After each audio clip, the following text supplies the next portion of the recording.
this up. Look this up. Look at that flag. Don't tread on me. It should say fire back. All right. Thank you so much for coming out. I'm glad we managed to do this in the end. My name is Milo Yiannopoulos. I'm here to give you a warning. I'm here to give you a warning from Europe.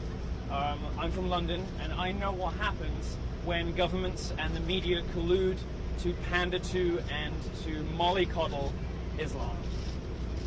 I know what happens to gay people. I know what happens to trans people. I know what happens to women.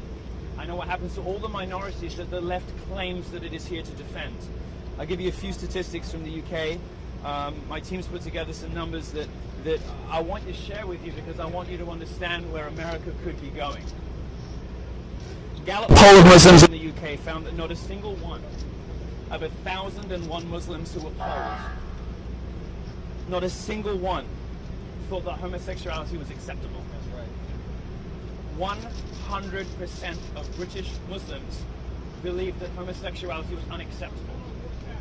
This is not radical Islam, the phrase that your president has finally been forced to say. Yep. This is not terrorism. This is not any of the things that you see on your television connected with ISIS. This is not the crazy people blowing themselves up, or even the guys throwing gay people like me off the roof in Raqqa, in Iran, on cranes, whatever. This is Muslims in the West. 100% of British Muslims believe that homosexuality is unacceptable. Another poll recently showed that 39% of British Muslims believe that a woman should always obey her husband. 25% of them believe that Sharia law should be enacted in the UK, which treats women's testimony in some cases as worth half or less than that of a man's. This is not radical Islam. This is Islam. Yes. And I want you to take away with you something that we are learning painfully in Europe now, and that is the politicians do not have your back. Yeah. The media does not have your back. People are not going to protect gays or women or blacks or Latinos or any other minority. You've got to do it for yourself. And when I said this should say fire back, as they say on the internet, armed gays don't get bashed.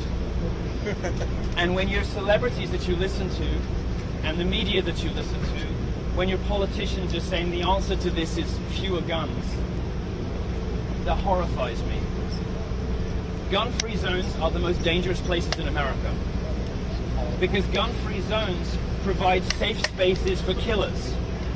The left likes to talk about safe spaces. Well, safe spaces for murderers are gun-free zones. And most of the most deadly and most of the big headline-grabbing tragedies and attacks in America recently have happened where? In gun-free zones. Because killers and crazies don't look at a sign on the wall that says no guns here and say, oh, okay then, all right, I'll go home. They walk in there safe in the knowledge that nobody is going to fight back. Safe in the knowledge that nobody in there is equipped to defend themselves. And there are two problems in America as I see it, and I'm coming to you from a continent in which we have Germany, 1.4 million Syrian migrants, Syrian Muslims in Germany now. You've got hospitals who are saying that their accident emergency rooms, their emergency rooms are overrun by people who spit at female doctors and say they won't be treated by them. By public buildings that are being defaced, by people who are being raped and sexually assaulted in their thousands in public spaces at night. And the response of the authorities is, well, what were you doing out so late? If that's not victim blaming, I don't know what is. The progressive left, the social justice warrior left in America, is the single biggest enemy to gay people, to gay security, and to the well-being of homosexuals and every other minority they claim to represent that exists in America today. Tell them. Woo!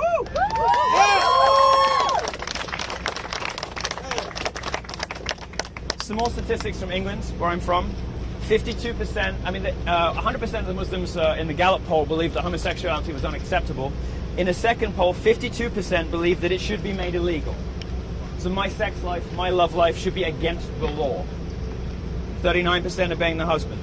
31% think that it's acceptable for a man to have multiple wives. Well, I could maybe get on board with that, but as long as I was wife number one. If the United Kingdom remains in the European Union, some of this data is going to change. The data is going to get worse, not better. Now, you might wonder how 1,001 out of 1,001, 100% could get worse. Well, the data is going to be supplemented with murder. The data is going to be supplemented with more events like you've just had here in Orlando. 50 people, 49, 50 people, and another 50 maimed.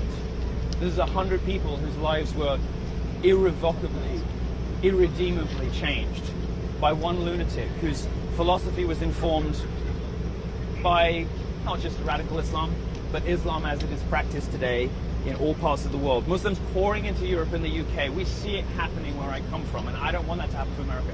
America is the greatest country in the world. There is a reason I'm here, because I love this country, and I love the principles on which this country was founded. Freedom of speech, freedom of thought, freedom of movement, democracy, capitalism, property rights. All of these things have given minorities rights unprecedented anywhere else in the world. It is Western liberal democratic capitalism that has given women the vote, given them access to education, the workplace, equal pay, because they do have equal pay.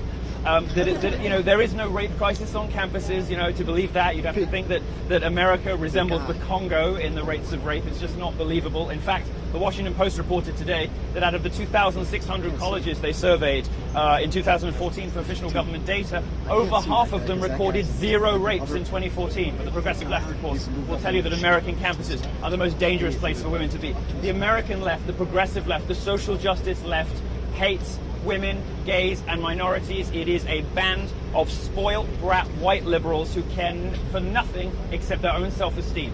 They don't care about anything except feeling good about themselves and advertising their own moral virtue to everybody else. And while they are doing it, they are denying the rights of minorities to protect themselves. They are denying the rights of minorities to be informed about the risks that are out there. And importing Muslims into this country is going to represent significant risk to minorities. Politicians don't want you to hear that. You hear that from people, it sounds like, oh, crazy right-wing rhetoric. This is the reality that Europe is living through. Please don't make our mistakes. America is better than that, and you have an opportunity now to save yourselves before this happens. Woo! Yeah. Now, a slightly longer version of what I just said to you was supposed to be delivered at the University of Central Florida this week, but the police cancelled. The police cancelled my talk because they said they couldn't guarantee my safety. Well, I mean, I thought that was reasonable until my team drove past a number of mosques in the center of Orlando yesterday to discover them crawling with police officers, because woe betide anybody should be rude about Muslims. That would be a hate crime. Let's make sure that we arrest everybody who's causing trouble outside of mosques after, what just happened. But what they couldn't do is spare 6 or 8 officers to let a gay man say what the media won't tell you. Say what politicians won't say. Say what your celebrities are too fucking dumb to realize. Which is that this is not radical Islam. It is not terrorists. Forcing Obama to say radical Islam is only 25% of the war. The rest, thank God, the sun's gone. The rest, thanks for waiting so long, by the way. The rest of the battle is being honest about the challenges that you face in this country. It's not unique in America's history to have a European come and tell you how it is and save you from yourselves. Alexander de Tocqueville did it before me. And before I was saying America could be great again with Donald Trump, although some of you will have different ideas about that, and that's okay. It took a Frenchman, and he came in to document the miracle of American democracy in 1835 in his book, Democracy in America. I want you to treat what the Europeans who have previously come to America and explained in economic and political terms, I want you to listen to me on social issues. I want you to listen to me on this minority war that the left has forced us into, because it's putting lives at risk. It is risking the lives of women. Look at what's happening in Cologne. Hundreds, if not thousands, of women now who are being routinely molested on the streets. There are swimming pools in Germany that have to be segregated. This is what we mean when we talk about the regressive left. The left that is pushing us backwards instead of moving us forwards. The regressive left whose apologies and pandering for this ugly ideology, this barbaric and medieval culture, have left Germany sexually segregated. Swimming pools now. There's a man time and a woman time, because the immigrants that they have, the migrants I should say, can't be trusted not to rape women. There are trains now that are segregated in Germany. When this was proposed in England, it was treated as a joke because we think that kind of thing is ridiculous. The Germans are doing it because they realize it's necessary, because they know they need it. America has a problem here, and America needs to face up to this problem. The left is not going to be honest about what's happening. And I'm going to wrap up by just saying, after the Second World War, when Jews saw what had happened to them in the Holocaust, and they saw the number of other Jews who had said nothing, who had done nothing, when that particular minority was targeted by a different ugly ideology. After the Second World War, they said never again.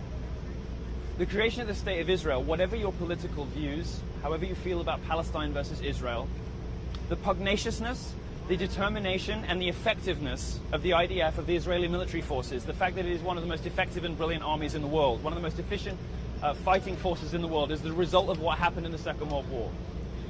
My hope after today, after the ugly and disgusting thing that happened here, is that gay people say too, like the Jews did after the Second World War, never again. And gay people too, let Islamic fundamentalist preachers and Muslims everywhere who are tempted into thinking that they can treat gay people like this, they can treat women like this, they can treat Latinos like this, they can treat blacks like this, they can treat anyone like this, that we will shoot back.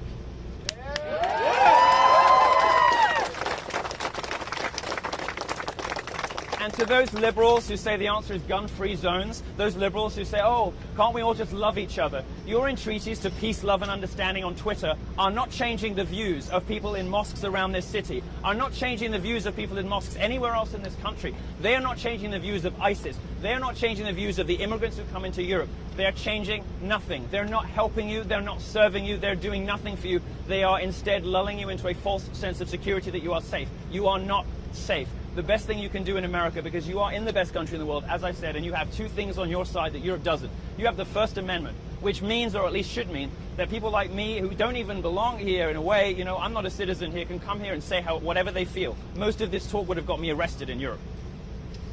Can come here and say whatever they want, and you guys can say whatever you want. And that First Amendment is underpinned by the Second. It is your right to bear arms. It is your right to protect yourself. If 2, 3, 4 people had been armed in that nightclub, it would have ended very differently. Gay people need an end to gun-free zones.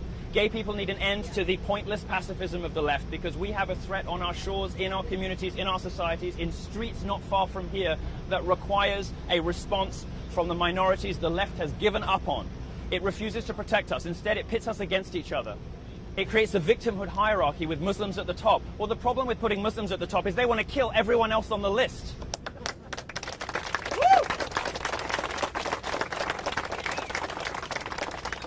You have the First and the Second Amendment here, so your gay communities, your women, your blacks, your Latinos, and everybody else who feels let down by the progressive left, who's looking out on the left and thinking, what did you do to us?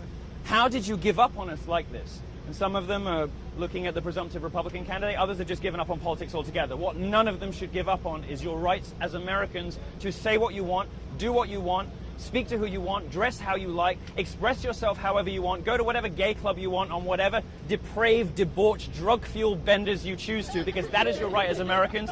And if somebody comes at you with an assault weapon, you should have a gun in your pocket to protect yourself. Yeah.